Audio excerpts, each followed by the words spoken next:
It is a pleasure to be here with you this morning. I have a number of slides prepared, but I hope I have time at the end really to enter in dialogue with all of you, for questions you have, concerns, happy to do that. I will not use the tariffs word today at all, so I will be talking about the ocean.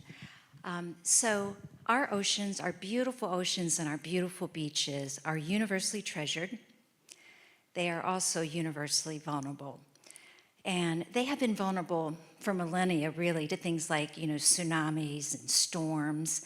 They've also been vulnerable in recent decades to ocean pollution. But even more so today, the number one threat to our oceans is the rising levels of carbon dioxide in our atmosphere. So we know for a fact that since the Industrial Revolution, the burning of fossil fuels has increased the level of carbon dioxide in the atmosphere. This we know. We also know that every world economy has been advantaged by the use of those fossil fuels. I've been advantaged. I continue to be advantaged by oil and gas. All of you in this room continue to be advantaged by it as well. However, we also know increasingly of the disadvantages to our world, to our ecosystems, to us, our communities. We're increasingly aware of the disadvantages of that burning of oil and gas. So I'm going to talk to you this morning about the disadvantages, and then I'm going to try to bring it back up and talk about, at the end, about the possibilities of how we might transition away from oil and gas to where we live in a more sustainable future. I'm reading a book right now by Hannah Ritchie. I was showing that to Charlie earlier, and the title of the book is Not the End of the World. So that's what I want to say to you right now. This is not the end of the world, but it's something we need to be critically aware of. So let's get started. If we want to understand about what's happening to our oceans, we first really need to understand what's happening in the atmosphere. So the burning of fossil fuels since the start of the Industrial Revolution has led to an increase in the global air temperatures. And this is the plot you're seeing here from 1880 to 2020. We can see the rise in the temperature from a common baseline there. So those air temperatures have risen approximately 1.4 degrees centigrade. The different lines means that they're coming from different data sets. The ocean is heated from above, so whatever happens to the atmosphere is going to happen to the ocean. So when we look at the average global sea surface temperature from 1880 to 2020, we see that same increase. There's lots of variability, but overall, we've been increasing the global ocean sea surface temperatures. Now, what happens when the sea surface temperatures increase means that ice begins to melt. So what I'm going to be showing you here is an animation of the Arctic Ocean ice, and we're looking at compilations from year to year at every September when there is a minimum in the sea ice extent. So at the end of the summer, the ice is melted, and we're looking at over time, starting in 1978, when we first had the satellites that could observe this, so this is directly observed. We're looking at the variability from year to year, but we also see that area of ice extent, you can see it with the graph, you can also see it there visually. You see that area has declined over this time period, and that decline has been 40% in the amount of aerial extent, and currently we're losing about 5% per year. And it's projected by the end of this century we will have no ice up there in the summer. Not in the winter, we'll still have winter ice, but we'll have a summer-free ice. Now, not only is sea ice melting, but land ice is melting. And when land ice melts, that adds volume to the ocean. And when volume is added to the ocean, sea levels rise. So what I'm showing here is, again, since the advent of satellites in 1992, that black line shows us the rise in global sea level. And so we've had a rise of about 8 to 9 centimeters or 21 to 24 inches just since 1992. We can now break that down because of other satellites into the two components. So some of that sea level rise is due to that melt from land ice that's now pouring into the oceans. The other is due to what we call thermal expansion. When water's warm, they become less dense, They take up more volume, take up more room. So both of those facts, that land ice is melting, the oceans are warming, meaning that sea level has been rising. Now, that's the global picture, and a lot of people just, are a little immune to that globally. What does that mean day to day? And I'll just give you an example. We're looking here at a map of the north part of, part of Georgia. We see Tybee Island here. I think most people are familiar with Tybee Island and know that Highway 80, the eastern terminus of Highway 80 is Tybee Island. Tybee Island is 10 feet above sea level.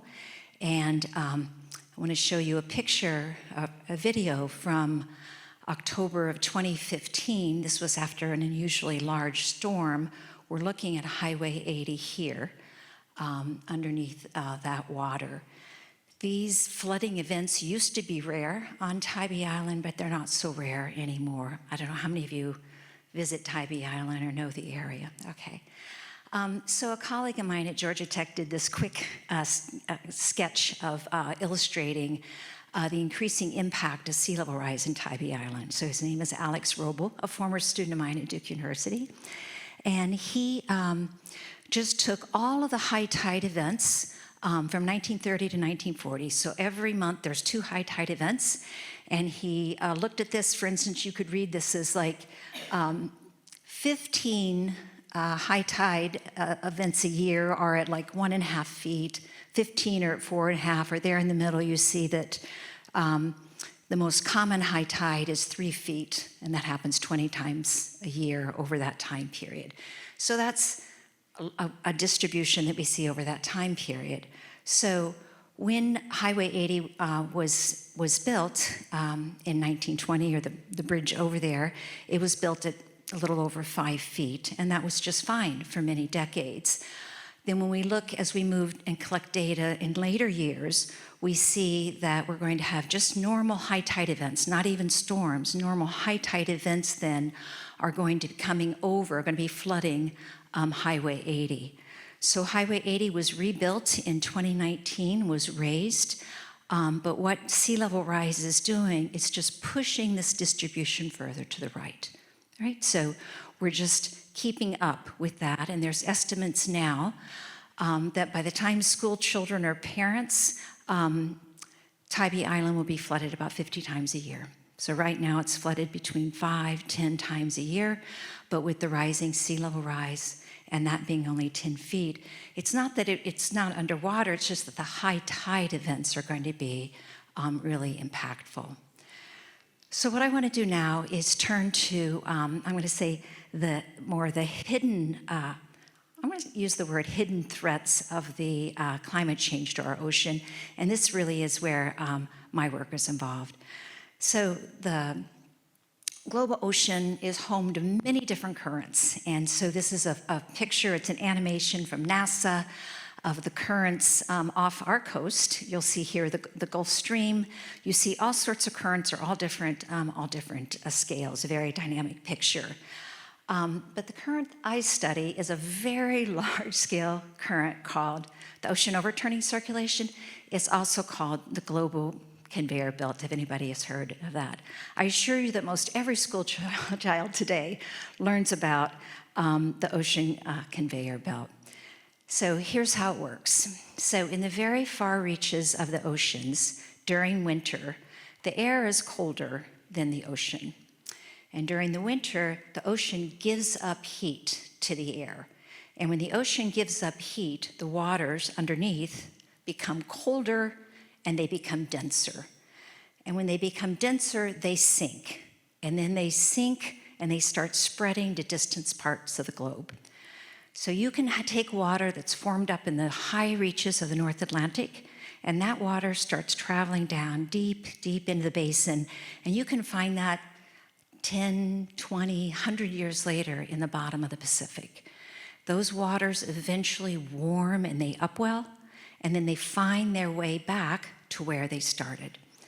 And because of the configuration of land and ocean on our particular planet here, most of that deep water, 90% of that deep water, is formed in the North Atlantic. And for any of you who have ever wondered why the British Isles in Northern Europe are habitable, they're at 50 degrees north, 55 degrees north, compared to latitudes in Canada, the reason is that when those warm surface waters are returned up north, coming up in the North Atlantic, the westerly winds are blowing across from Canada over to the British Islands. They're picking up that warmth.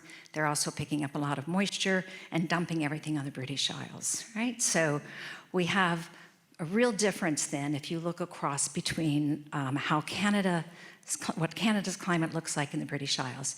So this overturning circulation miraculously has been known since 1800. There's another story there that I don't have to talk about, very interesting story.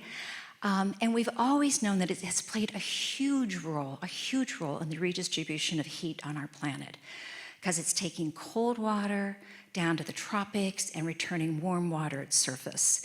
So just to give you an idea how important it is, the temperature difference right now between our tropical areas and the polar regions, that temperature difference is 30 degrees Celsius. If we didn't have this ocean overturning circulation, it would be 110 degrees Celsius. The polar regions would just be tremendously cold, and we would have really torrid, sweltering tropics. Personally, I already think they're sweltering. So the ocean and the atmosphere both are constantly in motion, redistributing heat. We've known this for a long time. But what we started to understand in the 1970s was this. The ocean is also a reservoir for whatever we put in the atmosphere. So during the 1950s and the 1960s, both the US and the USSR were involved in nuclear bomb testing. A significant byproduct of nuclear bomb testing is tritium-3. This is a hydrogen isotope. Prior to that bomb testing, there had been no tritium, helium-3 is its decay product. There had been no tritium in the ocean, no measurable concentration. So when oceanographers went in the 1970s, so what we're looking at here is almost like a window into the sea. This is the sea surface, the bottom. This shaded region shows you our bathymetry. So those are underground mountains. The aspect ratio here is exaggerated. And the lines you see here indicate concentrations of tritium. And these are concentrations of tritium that were measured in 1972 and 1973. This is in the North Atlantic, so this is up where those deep waters are formed. Here is the equator. So what this told oceanographers in the 1970s is that those byproducts from the nuclear bomb testing that were released into the atmosphere have now encroached into the ocean. So you see them in the surface waters everywhere, but where they've really come down to depth is in the high latitudes. And that is where, when those deep waters, I said, that are formed in winter, whatever is in the atmosphere, that's being mixed into the ocean and then being carried down. And so for the first time, we understood then that the deep ocean is a reservoir for these signatures that are in the atmosphere. So moving forward to the 1990s, I'm going to explain this. So we're going to imagine that we are on an ocean cruise, and we are going to start here. We're going to start here in Iceland, and we're going to go down through the South Atlantic. We're going to go through the Southern Ocean. Also, the current there is ACC, the Atlantic Circumpolar Current. I call it the other ACC. And then we're going to go up to the Pacific and into the Aleutians. We're going to take that red line, and the start of that red line is here at 0. The end of that red line here at the Aleutians is 30,000 kilometers away. And again, we're looking from the surface of the ocean to depth, and here is all of our ridge, all the structure at the bottom of the ocean. And what I mainly want to tell you is that what the chemists have measured here with all these colors is the anthropogenic CO2. That means that is the carbon dioxide in the ocean that is anthropogenic, meaning man-made. That is from the burning of fossil fuels. So for the first time, we had a very real understanding that that CO2 was not just in the atmosphere, that it now has encroached into the ocean. And particularly so here in the North Atlantic, you can see that that encroachment is at depth. And that, again, as with the tritium, is because when those deep waters are formed at high latitudes, that CO2 is being picked up, carried down to depth, and now it is moving through the ocean. Now, this made some sense because the atmospheric scientists had been saying, you know, when we measure the amount of carbon dioxide in the atmosphere, this was in the late 90s, we can't find all of it that we think has been released since the start of the Industrial Revolution. So how many remember that expression or that song, "Where Have All the Flowers Gone?" There was a, "Where has all the carbon gone?" And so we now understand that 30% of the carbon dioxide that has been released is stored in the ocean. Right? Well, maybe that's good news, right? Maybe that's good news, because if that 30% had stayed in the atmosphere, we would have even more warming, right? It's basic physics about the carbon dioxide and other greenhouse gases, how that produces warming. So that's the good news part. The bad news part is that the carbon dioxide in the ocean leads to ocean acidity. And ocean acidity is incredibly harmful for ocean ecosystems, particularly reefs and others that rely on what's called calcium carbonate. So for people like me, oceanographers like me, who study the ocean physics or the ocean overturning, we are really interested in understanding, well, how vulnerable is this uptake of carbon dioxide to that movement of the overturning circulation? And will the overturning circulation change? I don't know if any of you have heard in the popular press or read about tipping points of the ocean or concerns about the overturning. So this is what I study. And why are we concerned about that? So I mentioned to you that during winter, the reason the waters sink to depth at these high latitudes is because they get very cold. Well, if the atmosphere is warming, they're not going to get as cold, they're not going to sink, right? And if they don't sink, that means they don't send those cold waters, southward.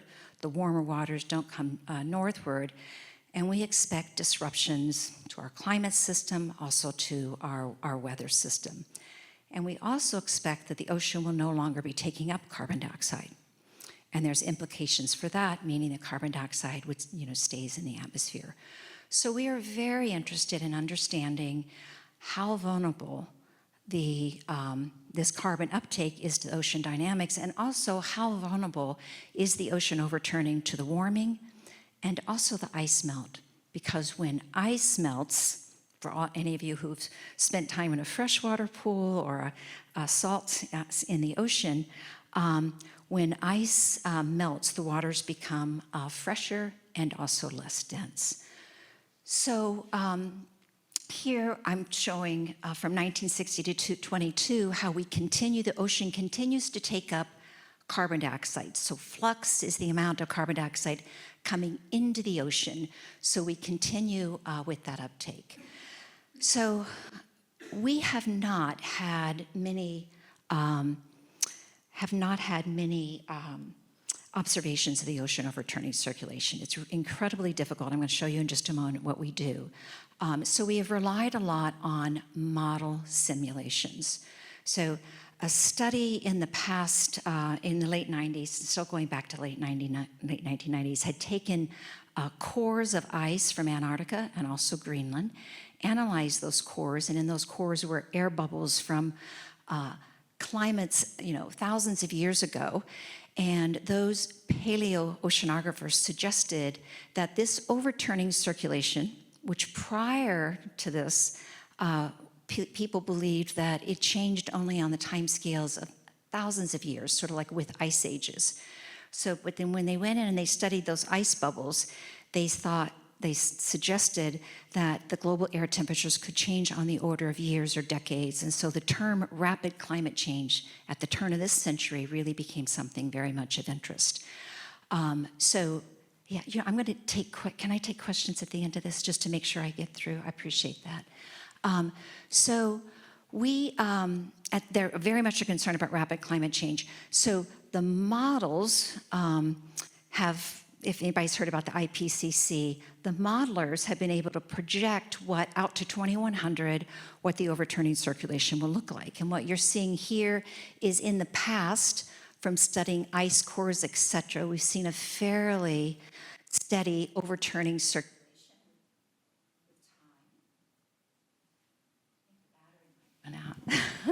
And there we are. Oops.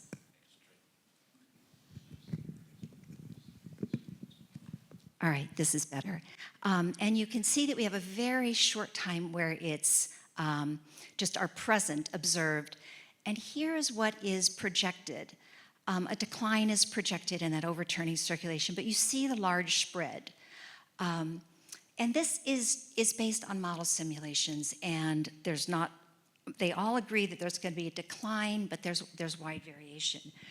So I, along with a number of international colleagues, are very interested in directly observing the overturning circulation in a program that's called OSNAP, which is Overturning in the Subpolar North Atlantic Program. My then 19-year-old helped me name this program, OSNAP. This schematic, I was not nearly as clever. I was working on something like Snapper or something, I don't know. So we're looking at a cutaway. This is Greenland. This is Iceland. And so what we see here, these are the different parts of the North Atlantic, the Labrador, the Erminger, the Iceland Basin. These red arrows indicate our cartoonish arrows of our circulation. But every black line you see here is where we have what's called a mooring from the sea surface to the sea bottom, and all those red dots are instruments where we are measuring the ocean temperature, the ocean salinity, the ocean currents. We also have gliders. I'll show you some of those. And so we have had this system in place since 2019 to directly measure the overturning circulation. So every summer, vessels like this is the Neil Armstrong. This is at the Woods Hole Oceanographic Institution now. I'm very proud of this because Charlie mentioned I'm a graduate of Purdue University, as is Neil Armstrong. And this is out of Woods Hole Oceanographic Institution where I did my postdoctoral work. So every summer we're on ships like this. Here is a former graduate student of mine now at the Skidaway Institute of Oceanography, Nick Focal. He's off the tip of Greenland at Cape Farewell. He is putting in an array of instruments that is going down to the bottom of the floor, capturing water samples. We bring those back up and test them on shore. In addition to taking measurements ourselves at sea, we deploy new technologies. This is what's called a glider. It's an autonomous glider. They're getting ready to deploy it here. This glider will go on its merry way, moving up and down throughout the ocean from the surface to the depth, taking measurements, and then every once in a while it will pop up to the surface. It will relay its information to a satellite. And you can be sitting in a cafe, enjoying a latte, and look at data that this glider has been taking out anywhere in the world's ocean.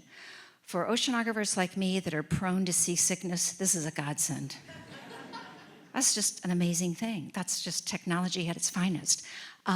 So our ocean now has these probes that are out there. So conditions on these cruises are sometimes challenging. We're breaking through sea ice or pack ice at times, but the views are almost always astounding if you're not inside seasick. So to date, I'm going to tell you, if we say, well, what right now is the overturning circulation doing? So we're looking at January 2015. Here, what I'm showing you here goes to 2020. I said 2019 earlier. We've had it in actually since 2014, and this is the strength of the overturning. It's very noisy. And the reason that's noisy is the same reason that we can't really look at the Dow Jones Industrial for a week to know what it's going to do over the course of a year or 5 years or 10 years, maybe particularly now. There's noise in the markets, and there's also noise in the ocean.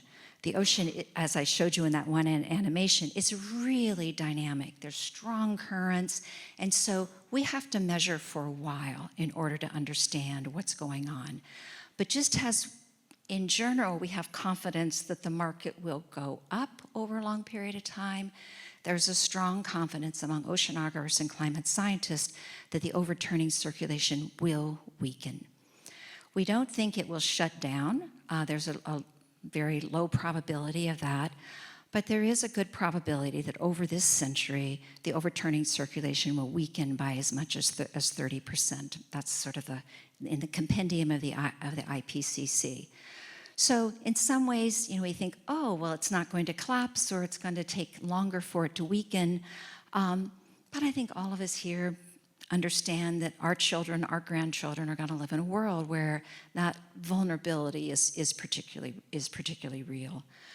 So what are we doing? What are we doing about this? So I will say that to understand the overturning circulation, understand the vulnerability, we need to keep measuring.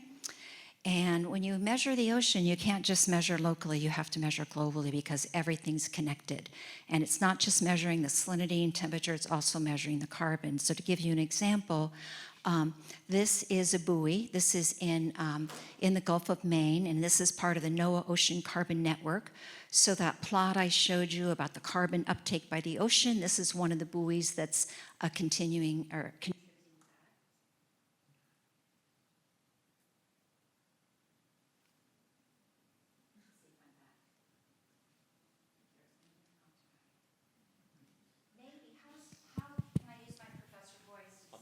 Just for if anyone's online.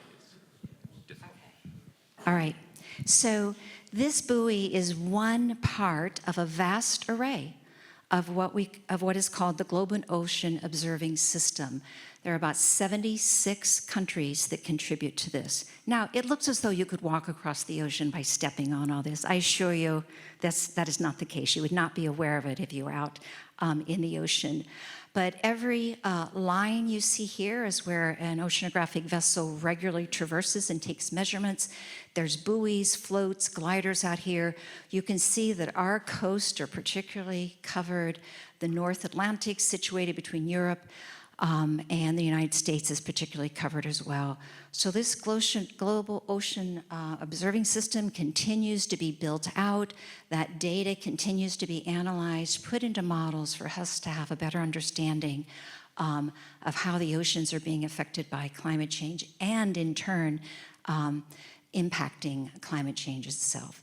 So I'm going to get to a summary and then hopefully I have left time for questions. So increasing greenhouse gases have resulted in both the atmosphere and ocean warming.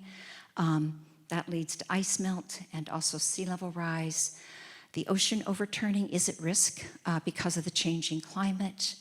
That deep ocean, for now, is a reservoir for that anthropogenic carbon dioxide. The measurements to date show the overturning is noisy. We can't discern that there's been any change to date, but the consensus is that it will slow down. We don't know exactly when. And then finally, my focus is on continued observations, and that is for us, like as I mentioned, to assess the vulnerability of the climate to these increasing levels of carbon dioxide. So this is where when I end my talks, everybody's like, gosh, I know.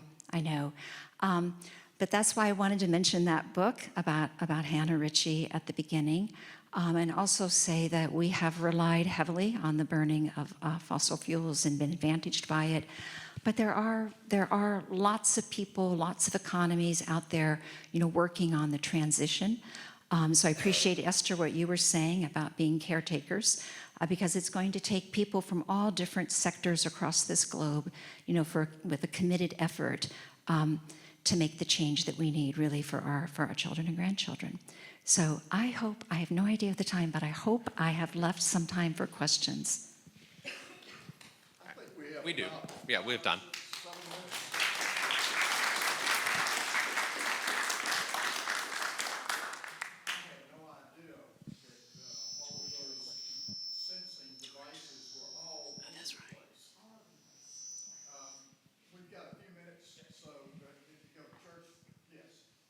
Hi, as an educator, I wonder what's being done to get this kind of science into schools, high schools, middle schools, universities, and what at that level of learning should they be learning because it's their future? Yeah, I agree. In fact, that's why I don't want to make anybody here feel bad, but when I go talk to school children and I ask them if they know about the global ocean conveyor belt, they all nod. So I didn't learn earth science or ocean science, even environmental science, when I was in grade school way back, but it is much more common now. And students, they are so smart, you know. They have much more of an awareness. But I appreciate your question because I worry every time when I'm going about the audience and how to convey, you know, the message. But there are groups. At Georgia Tech, we have an outreach group on K through 12, and they are in every county of Georgia, not just about, you know, environmental science or ocean sciences, but I think this generation is really quite aware of the climate change issues. In fact, the book that I was talking about, I'm pointing there because I have the book over there in my handbag. Hannah Ritchie she's like in her early 30s, you know, and she's like, we've got this, like we're the generation, you know, that is going to solve this, and I am so inspired. I feel like she's saying the boomers got us in this. You know, my generation's going to get it out, but that's fine. I'm happy. I'm happy for that generation to be energized. But I would say starting about 20, 25 years ago, there has been a concerted effort to teach more in the middle schools and high schools. Yeah, I'm sorry I didn't get to your question earlier. I was wondering if you could comment on pollution in the oceans and whether it's getting worse and what's being done about that.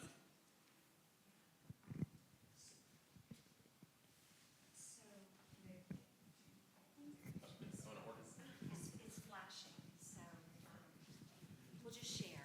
We'll share here. So it depends on where you are in the world, right? So plastic is particularly an egregious threat, you know, to the oceans right now and the ecosystems. So plastic doesn't play a role in the ocean dynamics or what I talked about here, but plastic. The degradation of plastic. This is also a study a study that was done a few years ago where chemical oceanographers said, we can't find all the plastic we understand has been sent into the ocean. So 90% of that plastic comes from like 9 or 10 rivers out of China and Southeast Asia. Now, before we say, oh, they're responsible, you know, we ship our stuff to recycle and trash there. So, I mean, I said at the beginning, we're all in this, you know. And so for me, when we talk about climate change, I am not interested in saying they've done this or this has done this. But plastic is increasingly a threat to the ocean ecosystems. And so where that plastic has gone, it has been degraded, physically made into smaller pieces, such that it's difficult to find fish, anything that doesn't have plastic in it. Now, we don't know right now exactly what, you know, the damage is from that, but we know that its presence is there. But there's other aspects of ocean pollution that are local that have had impacts. So.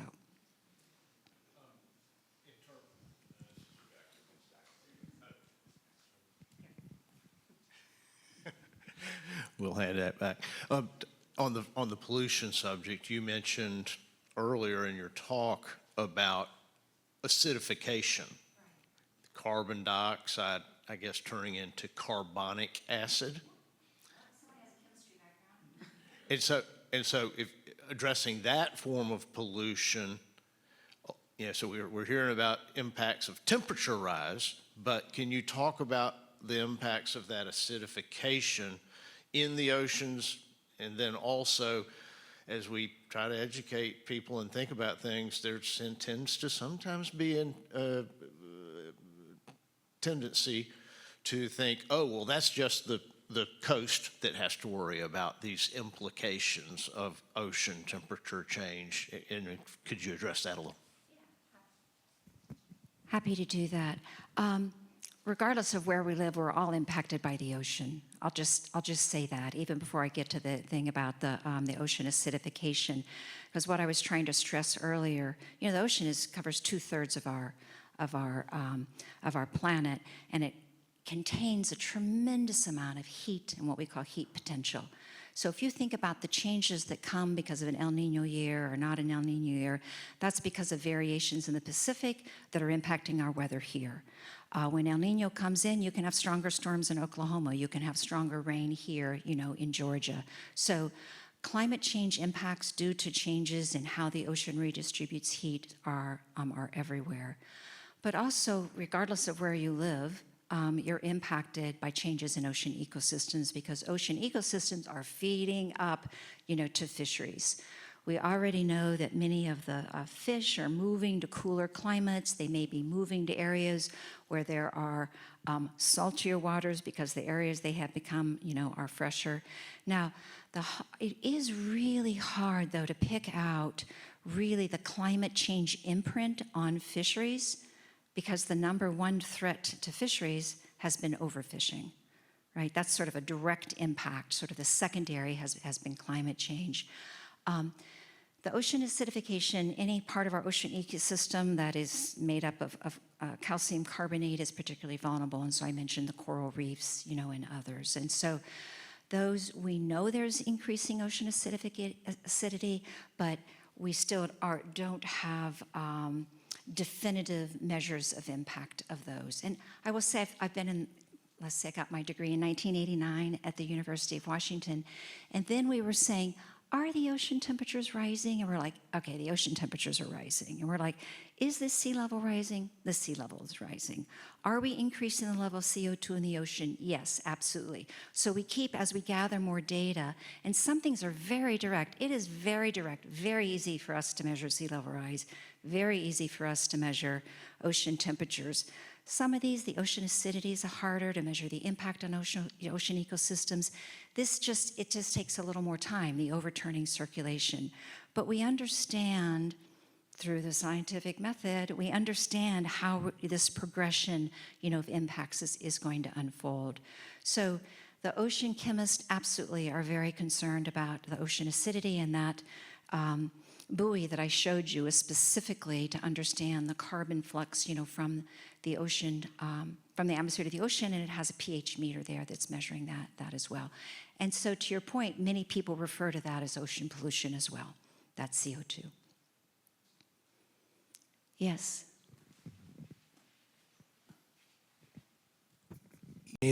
What is the impact we're seeing on coral reefs? We know it's negative, and is it going to ever stop? Let's hope. Let's hope. Here, Sunday morning, beautiful April morning. We're going to say it's going to stop. How's that? But I'm not making predictions about when. How's that? The number one threat to coral reefs to date has been direct human impact. Right? So everybody knows that those coral reefs that are accessible from a beach have been degraded. You have to go further and further out in order to get what might still be considered pristine reefs. So that's the direct impact, you know, just overuse. Secondly, rising ocean temperatures have an impact, and then those reefs are, the backbone of those is made with calcium carbonate, and that dissolves in more acidic waters. But that's what I was mentioning earlier. We understand that scientifically, but this is sort of like fishing, where overfishing has such a large footprint that discerning the impacts of climate change is a little harder, and this is the same thing with coral reefs. So our direct impact has been very strong on those coral reefs. We know that in time, increasing acidity will impact those because of the dissolution of the calcium carbonate, but we don't have sort of widespread evidence yet, or I'll just say we don't have widespread evidence that the increasing acidity is causing that dissolution. One last question. Okay, so it seems like just since like 1992, oceanographers have had to change a lot of how they think of the ocean and how they think of things that are changing it. Do you think that what's been affecting oceanography will also start to affect atmospheric meteorology? And do you think that atmospheric meteorologists will have to change the way they think too? Thank you for that question. I like the idea that oceanographers are leading the way, but I don't know if there's any atmospheric scientists in this room. We're going to have to stick up for my colleagues. The impacts on the ocean have lagged those on the atmosphere because what I hope you understood from my talk is what gets in the atmosphere then gets into the ocean. To your point, though, because you used the word meteorologist, there's been a long time a divide between climate scientists and meteorologists. So when I was first in this field in the 90s, meteorologists, by and large, were not talking about climate change. They didn't believe in climate change. They said the weather changes every day, right? And climate scientists would say, yeah, sure, the weather changes every day, but the climate, if you look 5 years, 10 years, 20 years, it's changing. But you don't find that today. So there's an increasing awareness of meteorologists who are talking about the weather because today we do understand that changes in the climate impact our weather. So we have always had hurricanes. We will continue to have hurricanes, but one thing we know now is that because the atmosphere is warmer, when atmosphere is warmer, it holds more moisture. And we know this, just the difference between summer and winter. But as our temperatures have increased, it holds more moisture. And so when we do have intense storms, we have more rain.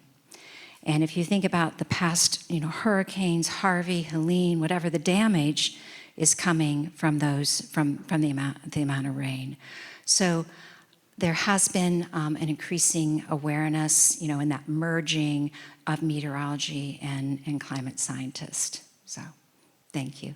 I was at Duke, as Charlie mentioned, for many years, and the chief meteorologist there from WRAL, Greg, I can't remember his last name now, Fish, oh, who knew that? Who came up with that? Thank you, that's exactly right. For many years, he did not believe in climate change and would even say so, on the air. He is a very devout Christian, and I was at a meeting, and he was there as well, and he said he came to changing his mind by really understanding, to step back and take a look about what was happening and think about it, from really a caretaking, point of view. And now he's sort of on a mission, to sort of spread that word as well. But that was always in my early career. He was a meteorologist, but it was always a little frustrating, what his message was. But I think now there's enough evidence that everybody's kind of rowing in the same boat. I bet I'm running over time, aren't I? No. Thank you, Dr. Lozier.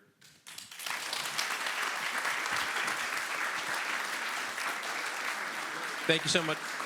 Hello. Thank you so much for coming. Next week, we have Dr. Joe Bozeman, also from Georgia Tech, from the College of Engineering, who will be speaking to us about some of the challenges that the scientific community is dealing with in addressing climate change. So we hope to see everyone next week. Thank you very much.